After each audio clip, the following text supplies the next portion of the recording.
lugar. Que lugar? É para que nós sejamos sal da terra e luz do mundo. Esse é o propósito de Deus sobre nós. Essa é a consciência do cristão. Você abriu a Bíblia em 1 Coríntios capítulo 13? Quero ler com você o versículo 11. Eu prometo que eu vou ser rápido, né? Já são 7, já vou te falar o horário. Já são 7h49, Jesus amado. Eu falei, Jesus, me ajuda. Mas eu prometo que eu vou ser rápido. 1 Coríntios capítulo 13, versículo 11. Quem achou, diga obrigado, Jesus. Quem não achou, diga escola bíblica. Todo domingo, 8 horas da manhã. Olha o que diz o texto. Quando eu era menino, falava como menino, sentia como menino, pensava como menino. Quando cheguei a ser homem, desisti das coisas próprias de menino.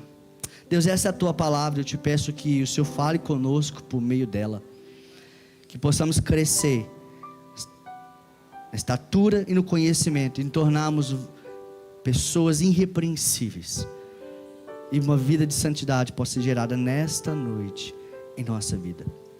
Eu te peço em nome de Jesus, amém. É interessante que o apóstolo Paulo, ele usa 3 verbos aqui. Ele está falando de um tempo na vida de uma pessoa. Ele está usando uma alegoria. Ele está dizendo assim, olha, o tempo da infância, o tempo de menino, eu fazia as coisas de menino. E isso fala muito sobre transições. E a nossa vida, eu tenho falado muito sobre isso, eu tenho orado, eu tenho pensado muito sobre transições. E quando a gente pensa sobre transições, é a nossa vida. Nós estamos aqui numa transição, nós estamos aqui de passagem. Você vai viver 70, 80, talvez no máximo 100 anos. E depois você vai transicionar. O nascimento é uma transição, a morte é uma transição. Então existe fase da nossa vida que são transições. A fase da infância para a adolescência é uma transição. Da adolescência para a juventude é outra transição. Da juventude para a fase adulta também. E até chegar à fase da velhice. Então você vai passar por várias transições. Você vai passar transições nos seus relacionamentos. Pessoas que virão, pessoas que irão embora. Pessoas que sempre estarão com você, mas talvez não estarão. Você vai passar por transições no seu trabalho. Talvez você não vai trabalhar apenas em um lugar, você vai trabalhar em vários lugares.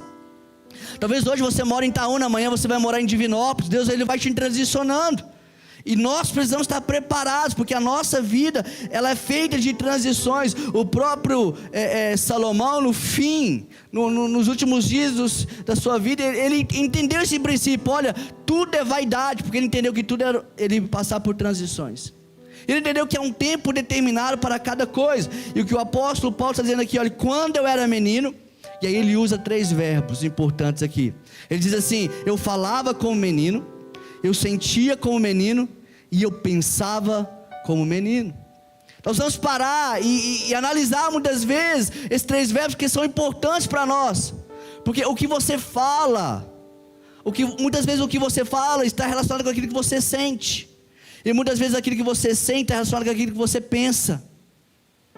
E uma verdade é que nem tudo que passa pela sua cabeça é um pensamento verdadeiro. Eu aprendi hoje com a minha pastora que muitas coisas que passam pela nossa cabeça. E eu sempre chamei isso, que são setas que vêm. Porque em Efésios capítulo 6, o apóstolo Paulo diz que nós vamos estar revestidos com o escudo da fé e com o capacete da salvação, para que nós venhamos resistir aos dardos inflamados do maligno. Eu sempre entendi com certos tipos de coisas que vinham à nossa mente como dados inflamados do maligno. Mas a psicologia diz isso, são pensamentos automáticos. O que são pensamentos automáticos? São aqueles que nós não temos controle. Aqueles que todos nós vamos ter sobre nós, sobre os outros, sobre a vida. E eu lembro um dia que eu estava na escola de missões passando por um intensivo. E aí eu lembro o pastor André Coelho, ele tem um livro que fala sobre os 3 estágios da tentação.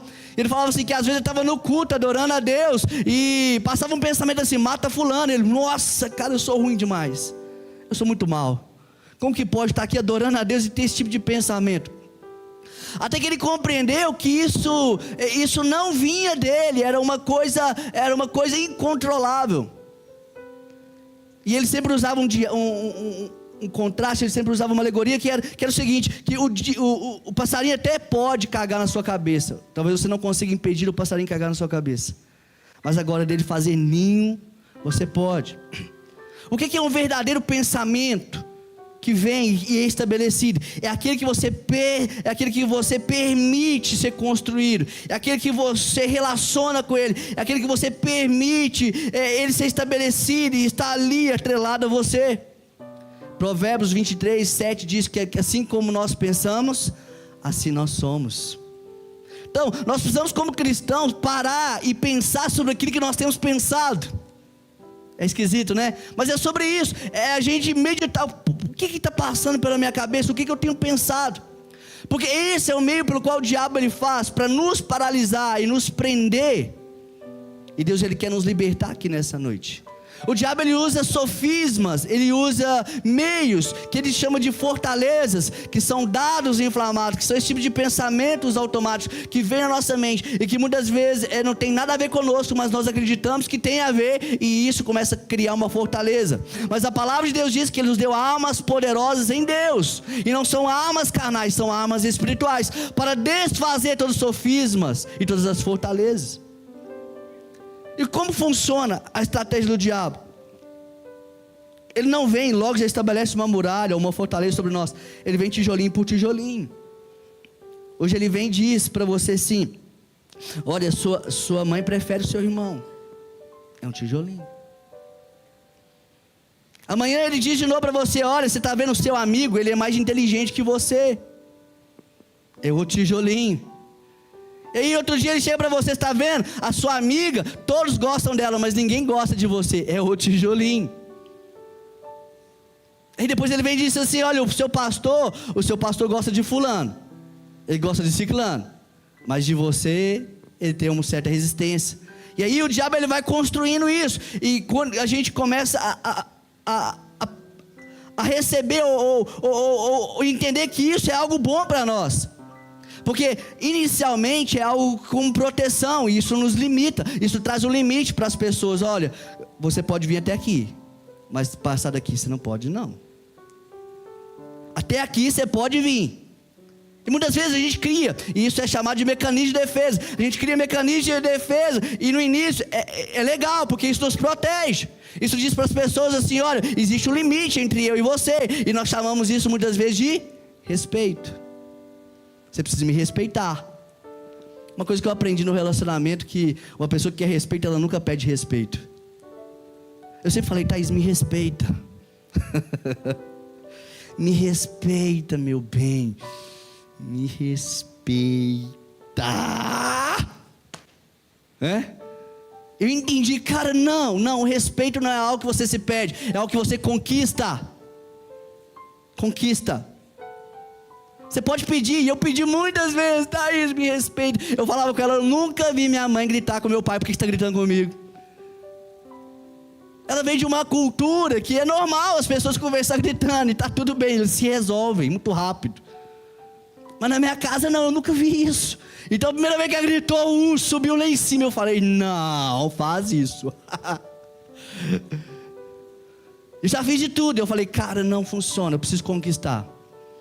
Eu preciso levar ela a um lugar dela e falar assim: cara, eu admiro você, por isso eu quero te respeitar. O respeito é relacionado à admiração, e quando a pessoa não te admira, ela nunca vai te respeitar. Quando ela não te considerar, ela nunca vai te respeitar. E a gente acha que isso é respeito, mas não é. Isso é um mecanismo de proteção, que a gente acha que é um mecanismo de proteção, mas é o meio pelo qual o diabo usa para nos afastar daquilo que nós precisamos enfrentar, para que nós possamos crescer, para nós possamos evoluir, para nós possamos chegar ao lugar do qual Deus preparou para nós. E aí vai crescendo cada dia mais, vai se tornando algo protetivo, vai se tornando algo que nos guarda, até que o momento você está rodeado dessa fortaleza, você não tem para onde ir, e você só tem duas coisas a fazer. A primeira é olhar para a terra, e é isso que a gente sempre faz. Quem está numa fortaleza sabe, ele pode olhar para a terra, ou a gente pode olhar para o céu. O salmista entendeu isso, ele compreendeu: olha, eu elevo meus olhos para os montes, porque eu sei que o meu socorro vem do Senhor que fez os céus e a terra. Paulo entendia isso, ele falava assim: olha, eu penso nas coisas do alto, eu olho para as coisas dos altos. E que Deus quer fazer em nós nessa noite é que de fato continuamos com os pés na terra, porque somos cidadãos da terra, mas que tenhamos uma mente com os olhos do céu, porque somos também um cidadão do céu. Você vai continuar na terra, vivendo na terra, fazendo as coisas que tem que ser feitas na terra, trabalhando, comendo, cuidando da sua casa, mas sempre com o entendimento das coisas lá do alto. Porque é isso que o apóstolo Paulo está falando, para que você possa crescer, para que você possa sair dessa fase da infância e entrar numa fase de maturidade. Porque tudo que Deus deseja, e essa é a vontade do Senhor, é que Ele possa te entregar herança. Porque quando a gente é menino, e eu tenho um menino, você já foi menino, e talvez você não lembre como você agia, mas quando você é pai, você vê exatamente como os meninos se comportam, né? Que a função do pai sempre está ali próximo. Eu lembro que na última vez que eu liguei para minha mãe, semana passada eu liguei, nós conversamos no telefone, e aí o Lucas falou assim: é a vovó? É a vovó? É a vovó, filho. Aí ele falou assim no telefone: vovó, você vai me dar presente? Toda vez que ele via a vovó, ele pedia presente, porque isso é coisa de menino. É natural de um menino sempre pedir presente. E quando a gente ainda é menino na nossa vida cristã, a gente tenta ir em busca ao Senhor por causa do que Ele pode dar, não porque Ele é. Pelo presente que Ele pode te dar, pelo que Ele pode fazer na sua vida. E o que Deus quer nos dar não é apenas presente, é herança. E se Ele te desse herança hoje, você continuaria na casa dele? Ou você iria embora? Você faria como o filho pródigo: eu recebi herança e agora eu vou esbanjar, vou aproveitar.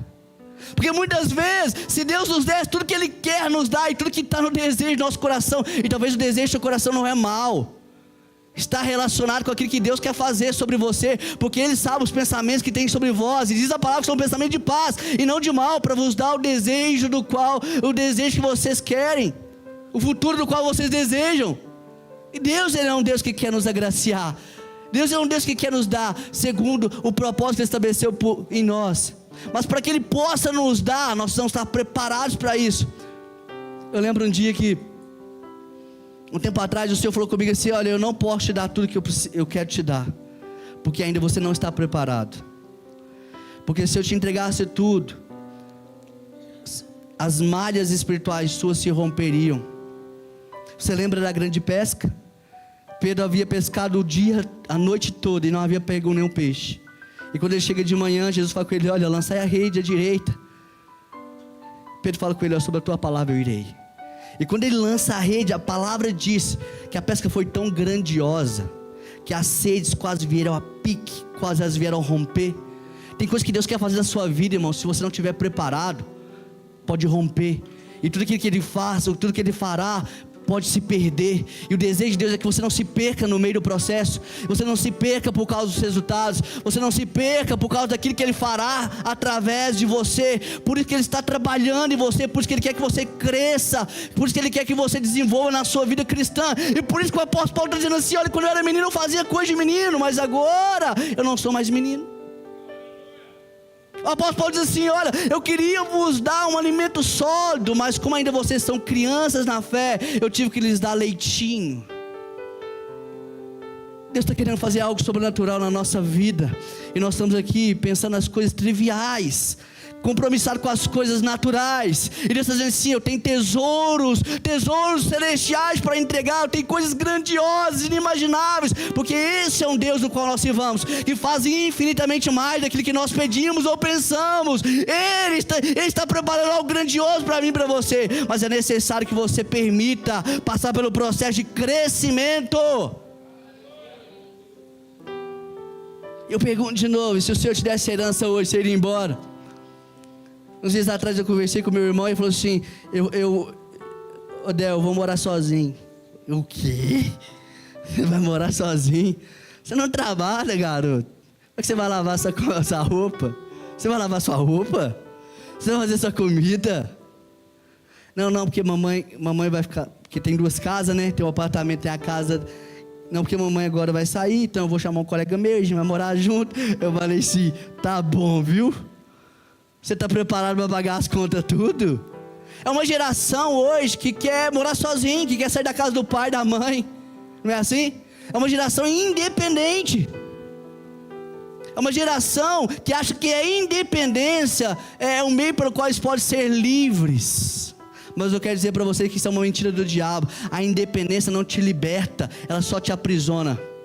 E o desejo de Deus é nunca te tornar uma pessoa independente, te tornar uma pessoa autônoma. Tudo que eu quero pro Lucas não é que ele seja independente. Eu já tenho ensinado isso para ele. Que ele seja autônomo. Que ele entenda, que ele tenha uma mente capaz de fazer, de pensar sobre o que se eu fizer, o que vai acontecer. Isso é autonomia.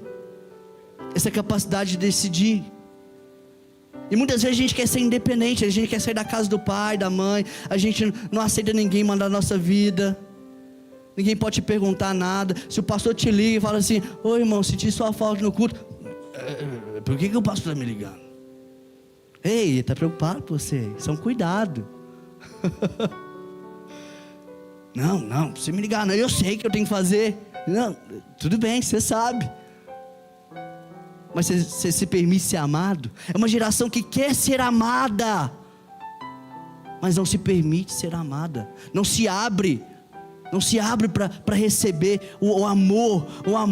Não se abre para receber o cuidado. Nós estamos com medo.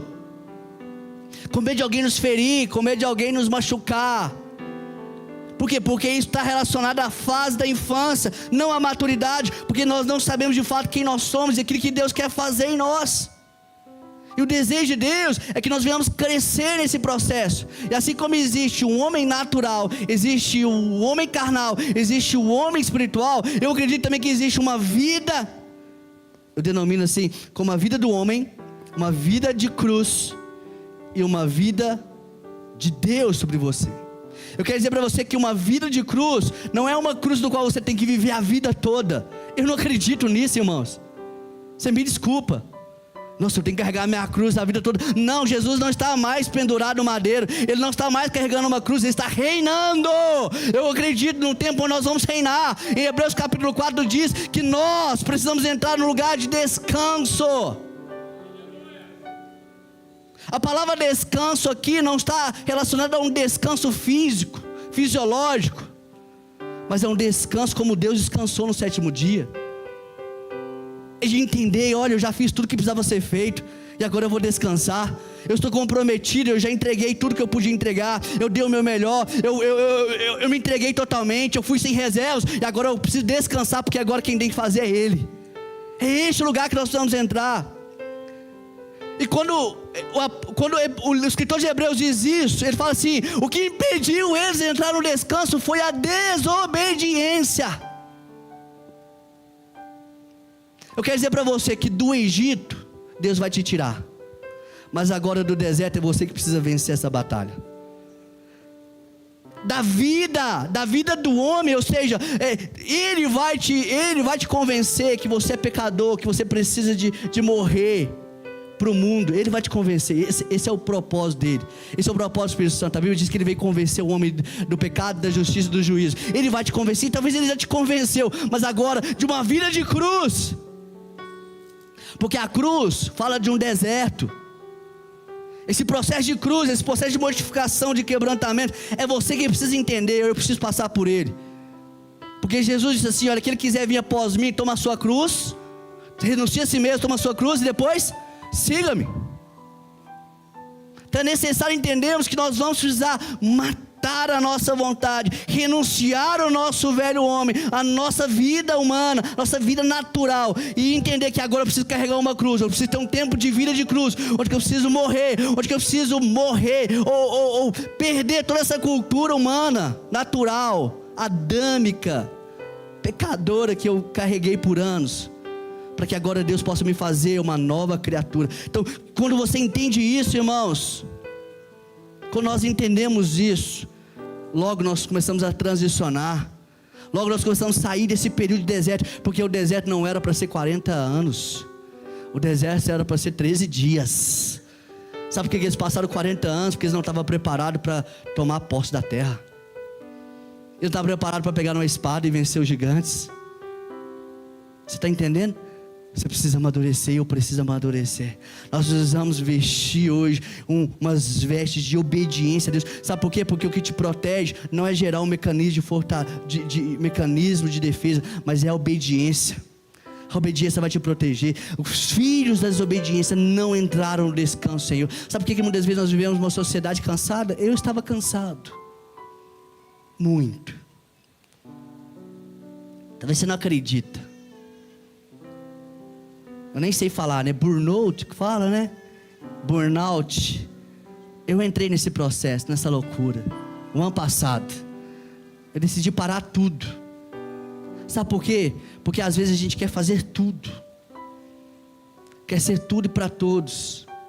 Não funciona. Não funciona. Eu preciso entender o que Deus quer fazer na minha vida e é o suficiente. Eu preciso entender qual é o propósito de Deus sobre mim. E é o suficiente. É o suficiente. Eu preciso contribuir com a minha parcela. Eu ficava de segunda a segunda igreja, de segunda a sábado no meu trabalho, família, casa que é correria, tentando ganhar o mundo, quando que eu precisava ganhar somente a Cristo. Somente a Cristo. Porque quando nós ganhamos, quando nós entendemos, eu preciso morrer para mim. A vida de Deus, ela vai entrar. E quando a vida de Deus entra, irmãos, você entra num lugar de descanso. Deus, Ele quer te dar descanso nessa noite. Mas só tem um caminho para você descansar. Entrar em obediência. É a obediência que nos promove. É a obediência que nos protege. É a obediência que vai fazer com que você de fato cresça na graça, no conhecimento e cada dia mais. E nós perdemos. E em pouco falamos sobre obediência. O Evangelho, ele se resume à obediência. Quando nós começamos ali no início da nossa caminhada na escola, e começamos a aprender o alfabeto, eu lembro que as primeiras palavras que a gente aprende é A, E, O, U, não é isso? E as primeiras palavras que o cristão precisa aprender é obedecer. É obedecer. Eu já vi algumas vezes o apóstolo Djalma falar que ele não é uma pessoa corajosa, mas ele é uma pessoa obediente. Deus muito mais quer que você sacrifique. Deus, Ele quer muito mais que você sacrifique, você obedeça. Deus, Ele quer a nossa obediência, porque a obediência ao Senhor, ela vai promover. Eu quero declarar em nome de Jesus, que Ele vai levar o nosso nível de fé. De fé. Por que Ele quer que nós venhamos obedecer? Porque Ele sabe que quando nós obedecemos a palavra, quando nós temos comunhão com a palavra, a fé é acrescida a nós, porque a fé vem senão por ouvir a palavra de Deus. Nós vamos ter comunhão com a palavra, nesse entendimento que, cara, eu quero viver essa obediência. Muitas vezes o que você ouve da palavra é no culto de domingo. Muitas vezes o que você ouve da palavra é para você preparar uma pregação para ministrar. E o desejo de Deus não. O desejo de Deus é que você busque na palavra entender qual é a vontade dEle para nós. Qual é a vontade dEle para você. Eu quero dizer para você que esse é um tempo onde que Deus quer que nós saiamos da vida humana, da vida natural, para que nós entrarmos numa vida do qual Ele vai nos guiar e nos conduzir. O Espírito Santo, Ele vai te conduzir nas suas decisões. O Espírito Santo, Ele vai te guiar no que fazer ou não fazer. Você crê nisso, amém?